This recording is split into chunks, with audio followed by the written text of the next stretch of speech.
नमस्कार दोस्तों, my self Seema Singh. I hope आप सब बढ़िया होंगे। आज हम ग्रह विज्ञान के कार्बोहाइड्रेट के महत्वपूर्ण प्रश्न देखेंगे। जो हमारा फर्स्ट क्वेश्चन है, क्वेश्चन नंबर 1 है, लैक्टेज एंजाइम जटिल मिल्क शुगर लैक्टोज को किस में तोड़ देता है? ए ऑप्शन है ग्लूकोज प्लस ग्लूकोज में तोड़ता है, बी ऑप्शन है ग्लूकोज प्लस गलैक्टोज में तोड़ता है और सी ऑप्शन है ग्लूकोज प्लस फ्रुक्टोज में तोड़ता है, डी ऑप्शन है फ्रुक्टोज प्लस गलैक्टोज में तोड़ता है।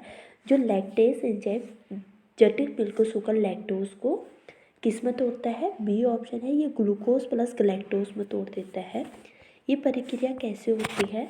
जो लैक्टेज एंजाइम जटिल मिल्क शुगर लैक्टेज को लैक्टोज एंजाइम जो जटिल मिल्क शुगर लैक्टेज होता है उसको ग्लूकोज प्लस गलैक्टोज में तोड़ देता है। ग्लूकोज प्लस गलैक्टोज में तोड़ देता है।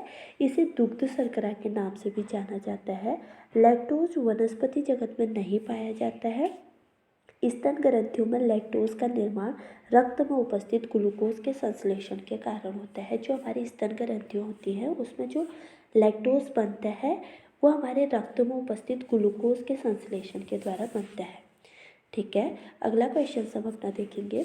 ग्लाइकोजन का संग्रह शरीर के किस भाग में होता है? ए ऑप्शन है अमाशय में होता है, बी ऑप्शन है छोटे आंत में होता है, सी ऑप्शन है यकृत में होता है और डी ऑप्शन है पित्ताशय में होता है। तो जो ग्लाइकोजन का संग्रह होता है वो सी ऑप्शन यकृत में होता है। जब हमारे ग्लूकोज हमारे ब्लड में अधिक मात्रा हो जाती है ग्लूकोज की तो वो हमारे यकृत में जाके वहाँ पे स्टोर हो जाता है। जिस अवस्था में हम भूखे होते हैं या हमने भोजन नहीं किया होता है उस टाइम हमारे ब्लड में ग्लूकोज की कमी हो जाती है और जिससे हमें एनर्जी की हमारी बॉडी में कमी होने लगती है। उस वक्त जो ये यकृत में स्टोर ग्लाइकोजन है ये टूट के ग्लूकोज में परिवर्तित होता है और हमको ऊर्जा देने का काम करता है। अगला क्वेश्चन देखेंगे। जो ग्लाइकोजन का संग्रह है ये क्या है? शरीर के यकृत और मांसपेशियों में होता है। ग्लाइकोजन का संग्रह शरीर जो हमारा यकृत और मांसपेशियाँ होती है इसमें होता है। ग्लाइकोजन की उपस्थिति में यकृत जो होता है विषैले हानिकारक जीवाणु का नाश करता है। यदि ग्लाइकोजन का स्तर कम है तो विषैले पदार्थ हमारे शरीर के मुख्य तंतुओं को क्षति पहुंचा देते हैं। तो जो ग्लाइकोजन होता है हमारे यकृत में जो विषैले पदार्थ होते हैं और जीवाणु होते हैं उनको नष्ट करने का ये कार्य करता है। अगर हमारे यकृत में ग्लाइकोजन की कमी हो जाएगी तो वो जो विषैले पदार्थ हैं वो हमारे तंतुओं को क्षति पहुंचाने का कार्य करेंगे। अगला क्वेश्चन देखेंगे। क्वेश्चन नंबर 3 है, कार्बोज का कार्य है। ए ऑप्शन है प्रोटीन को अन्य कार्यों के लिए मुक्त करना, बी ऑप्शन है ऑक्सीजन का परिवहन करना, सी ऑप्शन है हड्डियों को स्वस्थ बनाए रखना और डी ऑप्शन है उपरोक्त में से कोई नहीं। तो जो कार्बोज का कार्य होता है इसका ऑप्शन नंबर ए है प्रोटीन को अन्य कार्यों के लिए मुक्त करना। जब हमारे बॉडी में कार्बोहाइड्रेट नहीं होगा तो उस टाइम जो प्रोटीन होगा वो जो बॉडी बिल्डिंग का कार्य कर रही है उस कार्य को छोड़ के वो हमको ऊर्जा देने का कार्य करेगी। अगर हमारे बॉडी में कार्बोज की सही मात्रा रहेगी तो जो प्रोटीन होगा वो अपना कार्य करेगा और जो कार्बोहाइड्रेट होगा वो हमको एनर्जी देने का कार्य करेगा। तो क्वेश्चन नंबर 3 का ए राइट आंसर है। अगला क्वेश्चन देखेंगे। क्वेश्चन नंबर 4 है, स्टार्च है। ए ऑप्शन है स्टार्च मोनोसेकेराइड्स है, बी ऑप्शन है डाइसेकेराइड्स है, सी ऑप्शन है पॉलीसेकेराइड्स है और डी ऑप्शन है मोम है। जो स्टार्च होता है ये सी ऑप्शन पॉलीसेकेराइड्स के अंतर्गत आता है। तो क्वेश्चन नंबर 4 का सी सही है। अगला क्वेश्चन देखेंगे। प्रायः इसे फलों की शर्करा कहा जाता है। क्वेश्चन नंबर 5 है, प्रायः इसे फलों की शर्करा कहा जाता है। ए ऑप्शन है फ्रुक्टोज को कहा जाता है, बी ऑप्शन है ग्लूकोज, सी ऑप्शन है गलैक्टोज और डी ऑप्शन है सुक्रोज। ऑप्शन नंबर ए इसका राइट है। जो फ्रुक्टोज होता है इसको हम फलों की शर्करा भी कहते हैं। ग्लूकोज क्या है? ये कार्बोहाइड्रेट होता है और जो गलैक्टोज होता है ये क्या है? मोनोसेकेराइड्स है। ठीक है, गलैक्टोज मोनोसेकेराइड्स है और सुक्रोज क्या है? ये डाइसेकेराइड्स है। अगला क्वेश्चन है, क्वेश्चन नंबर 6 है, एक नवजात द्वारा आसानी से पाचित होने वाला मुख्य कार्बोहाइड्रेट है। ए है ग्लूकोज है, बी है गलैक्टोज है, सी है फ्रुक्टोज है और डी है सुक्रोज है। तो जो एक नवजात बच्चा होता है जो एक छोटा शिशु होता है उसको जो आसानी से पचा पाता है वो ए ऑप्शन है बी ऑप्शन है लैक्टोज को पचा पाता है। तो जो इसका जो राइट आंसर है वो है बी। ग्लूकोज क्या होता है? ग्लूकोज जब हमको शीघ्र जल्दी एनर्जी चाहिए होती है ऊर्जा जब कोई बेहोशी के हालत में है, कमजोरी, बीमारी के अवस्था में है, उस अवस्था में उसको ग्लूकोज दिया जाता है। शीघ्र एनर्जी देने का कार्य करता है ग्लूकोज। अगला क्वेश्चन देखेंगे। क्वेश्चन नंबर 7 है, डैश घरेलू शर्करा के लिए वैज्ञानिक नाम है। ए है लैक्टोज, बी है माल्टोज, सी है सुक्रोज और डी है डेक्सट्रोज। डैश घरेलू शर्करा के लिए वैज्ञानिक नाम है। ऐसी कौन सी शर्करा है जिसे हम घरेलू शर्करा भी बोलते हैं? तो इसका जो राइट आंसर है वो है सी, सुक्रोज। इस जो चीनी होती है इसको हम गन्ने की शर्करा बोलते हैं। गन्ने की शर्करा जो चीनी होती है इसको हम सुक्रोज बोलते हैं और इसको हम घरेलू शुगर के नाम से भी जानते हैं। क्वेश्चन नंबर 7 का सी राइट आंसर है। अगला क्वेश्चन देखेंगे। क्वेश्चन नंबर 8 है, पौधों का प्रमुख भंडारण पॉलीसेकेराइड्स है। ए ऑप्शन है स्टार्च, बी ऑप्शन है शर्करा और सी ऑप्शन है कार्बोहाइड्रेट, डी ऑप्शन है वसा। जो पौधों का भंडारण पॉलीसेकेराइड्स होता है वो होता है सी, कार्बोहाइड्रेट। क्वेश्चन नंबर 8 का सी राइट आंसर है। अगला क्वेश्चन देखेंगे। क्वेश्चन नंबर 9 है, स्टार्च साधारण रूप में डैश में टूटता है। ए है मुंह में टूटता है, बी ऑप्शन है छोटी आंत में टूटता है, सी ऑप्शन है अमाशय में टूटता है और डी ऑप्शन है बड़ी आंत में टूटता है। तो जो स्टार्च होता है ये साधारण रूप से टूटता है, हमारी छोटी आंत में टूटता है। Option number B question number 9 का राइट है। अगला क्वेश्चन देखेंगे। क्वेश्चन नंबर 10 है, लार ग्रंथियों के एंजाइम पाचन करते हैं। ए ऑप्शन है वसा का पाचन करती हैं। जो लार ग्रंथियाँ होती हैं ए ऑप्शन वो वसा का पाचन करती हैं, बी ऑप्शन है कार्बोहाइड्रेट का पाचन करती है, सी ऑप्शन है प्रोटीन का पाचन करती है और डी ऑप्शन है उपरोक्त में से सभी। तो इसका जो राइट आंसर है वो है बी। जो लार ग्रंथियाँ होती हैं, जो टाइलिन एंजाइम जिसे हम अमाइलेज भी बोलते हैं, वो हमारे कार्बोहाइड्रेट का पाचन करते हैं। और जो कार्बोहाइड्रेट का पाचन होता है ये मुंह से ही प्रारंभ हो जाता है। आंशिक रूप से इसका पाचन मुंह में होता है। क्वेश्चन नंबर 11 देखेंगे। 1 ग्राम कार्बोहाइड्रेट से पाई जाने वाली ऊर्जा है। 1 ग्राम कार्बोहाइड्रेट से हमें कितनी ऊर्जा मिलती है? ए ऑप्शन है 4 किलो कैलोरीज मिलती है, बी ऑप्शन है 9 किलो कैलोरीज मिलती है और सी ऑप्शन है 6 किलो कैलोरीज मिलती है, डी ऑप्शन है 20 किलो कैलोरीज मिलती है। तो जो 1 ग्राम कार्बोहाइड्रेट से हमें 4 किलो कैलोरीज मिलती है। इसका राइट आंसर ए है। क्वेश्चन नंबर 11 का ए राइट आंसर है। अगला क्वेश्चन देखेंगे। क्वेश्चन नंबर 12 है, शरीर को तुरंत ऊर्जा प्रदान करने वाला पोषक तत्व है। ए ऑप्शन है प्रोटीन है, बी ऑप्शन है वसा, सी ऑप्शन है कार्बोहाइड्रेट, डी ऑप्शन है खनिज लवण। तो जो शरीर को तुरंत ऊर्जा प्रदान करने का कार्य करता है वो कार्बोहाइड्रेट करता है। कार्बोहाइड्रेट का सरल रूप क्या होता है? ग्लूकोज। जब किसी को शीघ्र ऊर्जा की आवश्यकता होती है हम उसको ग्लूकोज चढ़ा देते हैं। तो इसका जो राइट आंसर हुआ वो हुआ सी, क्वेश्चन नंबर 12 का। अगला क्वेश्चन देखेंगे। क्वेश्चन नंबर 13 है, यकृत अतिरिक्त शर्करा को किस वस्तु में बदल देता है? ए ऑप्शन है मंड में बदल देता है, बी ऑप्शन है सेल्यूलोज में बदलता है और सी ऑप्शन है एंजाइम्स में बदलता है और डी ऑप्शन है ग्लाइकोजन में बदलता है। तो इसका जो राइट आंसर है वो है डी। जो यकृत होता है, जो अतिरिक्त ग्लूकोज होता है हमारे रक्त में, शर्करा होती है जो अतिरिक्त, उसको जो यकृत होता है ग्लाइकोजन में बदल के अपने में स्टोर कर लेता है। तो जो यकृत होता है वो अतिरिक्त शर्करा को ग्लाइकोजन के रूप में स्टोर कर लेता है। क्वेश्चन नंबर 13 का डी राइट आंसर है। अगला क्वेश्चन देखेंगे। क्वेश्चन नंबर 14 है, मनुष्य में कार्बोहाइड्रेट का पाचन कहाँ से प्रारंभ हो जाता है? ए है मुंह से प्रारंभ हो जाता है, बी ऑप्शन है अग्नाशय से प्रारंभ होता है और सी ऑप्शन है ड्यूटेनियम से प्रारंभ होता है, डी ऑप्शन है आंतों से प्रारंभ होता है। जो कार्बोहाइड्रेट का पाचन होता है ये हमारे मुंह से ही प्रारंभ होता है। मुंह से हमने देखा था कि जो टाइलिन एंजाइम होता है ये इसका पाचन करती है आंशिक रूप से मुंह में। अगला क्वेश्चन देखेंगे। क्वेश्चन नंबर 15 है, स्टार्च को शर्करा में बदलने वाले एंजाइम्स का नाम है। ए ऑप्शन है लाइपेज है, बी ऑप्शन है रेनिन है, सी ऑप्शन है टाइलिन है और डी ऑप्शन है डेस्टिन है, पेप्सिन है। डी ऑप्शन पेप्सिन है। टीजीटी 2006 में पूछा गया क्वेश्चन है। तो जो स्टार्च को शर्करा में बदलने वाला एंजाइम होता है वो ऑप्शन नंबर सी टाइलिन होता है।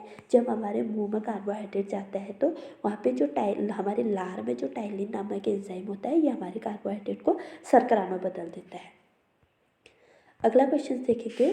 क्वेश्चन नंबर 16 है, मनुष्य 10 कैलोरी ऊर्जा प्राप्त करता है। क्वेश्चन नंबर 16 है, मनुष्य 10 कैलोरी ऊर्जा प्राप्त करता है। ऑप्शन नंबर ए है 1 ग्राम कार्बोहाइड्रेट से नहीं, 1 ग्राम कार्बोहाइड्रेट से 4 किलो कैलोरीज ऊर्जा प्राप्त होती है। 2 ग्राम कार्बोहाइड्रेट से 8 किलो कैलोरीज ऊर्जा प्राप्त होगी। 2.5 ग्राम कार्बोहाइड्रेट से 2.5 ग्राम कार्बोहाइड्रेट से 10 किलो कैलोरीज ऊर्जा प्राप्त होती है। तो क्वेश्चन नंबर 16 का जो राइट आंसर है वो है सी। हम 2.5 ग्राम कार्बोहाइड्रेट से 10 कैलोरी ऊर्जा प्राप्त करते हैं। क्वेश्चन नंबर 17 है, सभी प्रकार के शर्करा का सरलतम रूप होता है। ए है फ्रुक्टोज होता है, बी ऑप्शन है ग्लैक्टोज होता है, सी ऑप्शन है ग्लूकोज होता है और डी ऑप्शन है लैक्टोज होता है। तो जो सभी प्रकार की जो शर्करा है, कार्बोहाइड्रेट है, वो अपने जब सरलतम रूप में आता है उसी को हम ग्लूकोज बोलते हैं। तो इसका जो राइट आंसर है वो है सी, ऑप्शन नंबर 17 का। क्वेश्चन नंबर 17 का ऑप्शन सी सही है। अगला क्वेश्चन देखेंगे। क्वेश्चन नंबर 18 है, एमाइलेज को डैश भी कहते हैं। जो एमाइलेज एंजाइम होता है जो हमारे मुंह में कार्बोहाइड्रेट का आंशिक रूप से पाचन करते हैं, इसको हम अन्य किस नाम से जानते हैं। ए ऑप्शन है इसको हम एंजाइम्स के नाम से जानते हैं, बी ऑप्शन है इसको टाइलिन के नाम से जानते हैं और सी ऑप्शन है इसको लाइसोजाइम के नाम से जानते हैं, डी ऑप्शन है इसमें से कोई नहीं। तो जिसका राइट आंसर है वो है बी। जो एमाइलेज होता है इसको हम टाइलिन के नाम से भी जानते हैं और ये हमारे मुंह में हमारी लार में उपस्थित होती है, जो टाइलिन एंजाइम्स होती है। तो क्वेश्चन नंबर 18 का बी आंसर सही है, बी ऑप्शन सही है। अगला क्वेश्चन देखेंगे। क्वेश्चन नंबर 19 है, ग्लूकोज से ग्लाइकोजन बनने की प्रक्रिया कहलाती है। ए ऑप्शन है इसको हम ग्लाइकोजन लाइसिस बोलते हैं और बी ऑप्शन है इसको हम ग्लाइकोजेनेसिस बोलते हैं, सी ऑप्शन है इसको ग्लूकोनियोजेनेसिस बोलते हैं और डी ऑप्शन है इसको ग्लूकोसिस बोलते हैं। तो जो ग्लूकोज से ग्लाइकोजन बनने की प्रक्रिया होती है इसको हम ग्लाइकोजेनेसिस बोलते हैं। तो इसका जो राइट आंसर है 19 का वो है बी।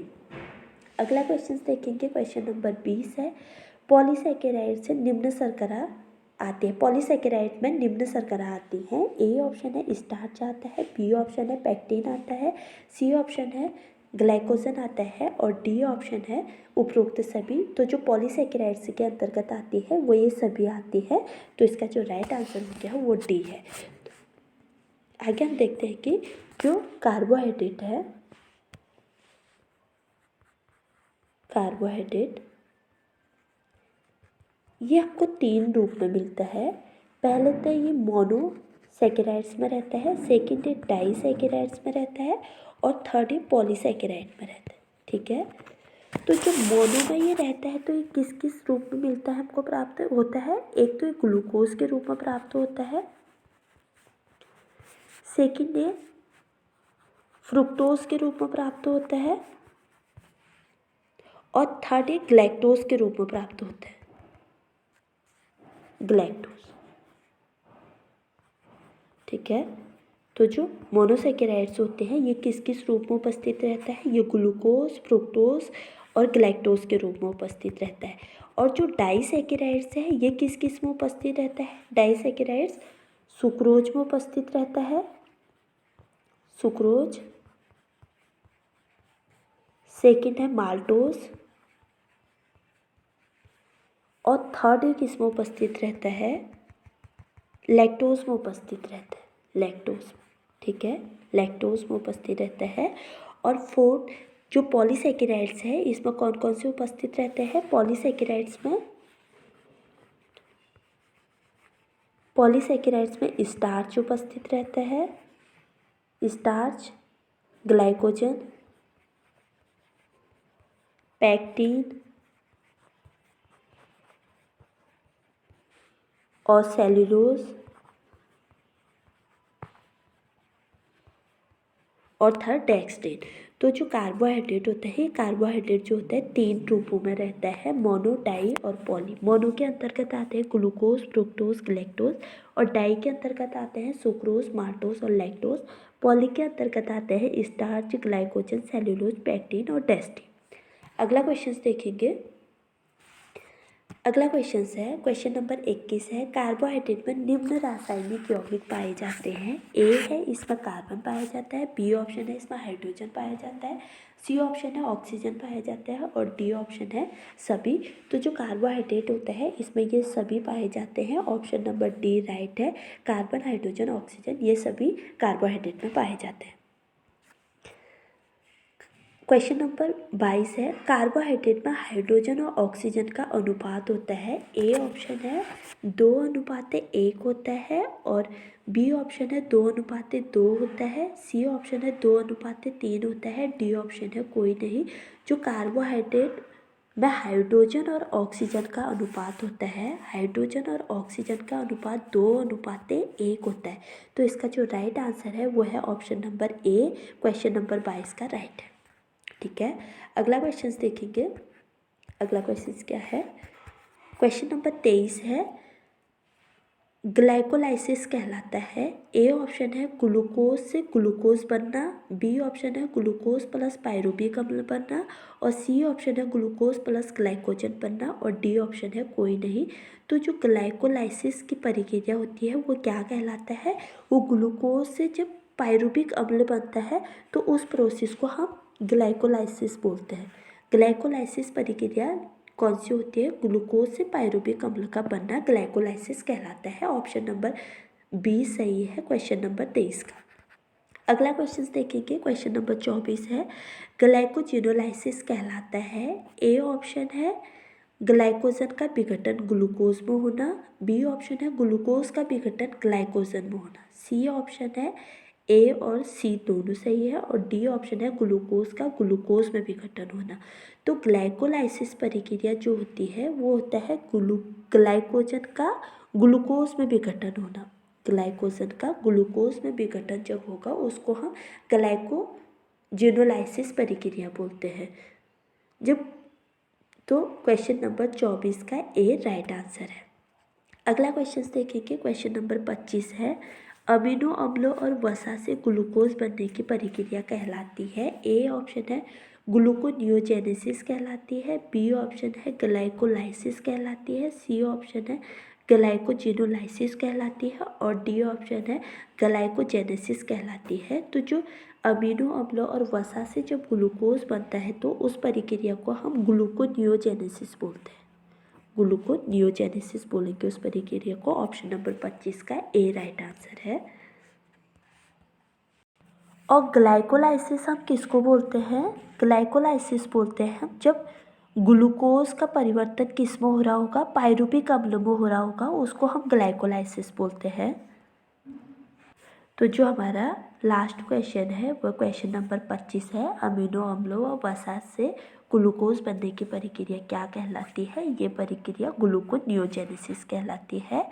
और जब ग्लाइकोलाइसिस क्या कहलाता है, जब ग्लूकोज का परिवर्तन पायरुविक अम्ल में होता है उसको हम ग्लाइकोलाइसिस बोलते हैं। तो ये हमारा था क्वेश्चन नंबर 25, ये लास्ट क्वेश्चन है। अगर आपको मेरी वीडियो पसंद आए तो please like share comment and subscribe करना ना भूलें। मिलते हैं अपने अगले वीडियो में, तब तक के लिए बाय।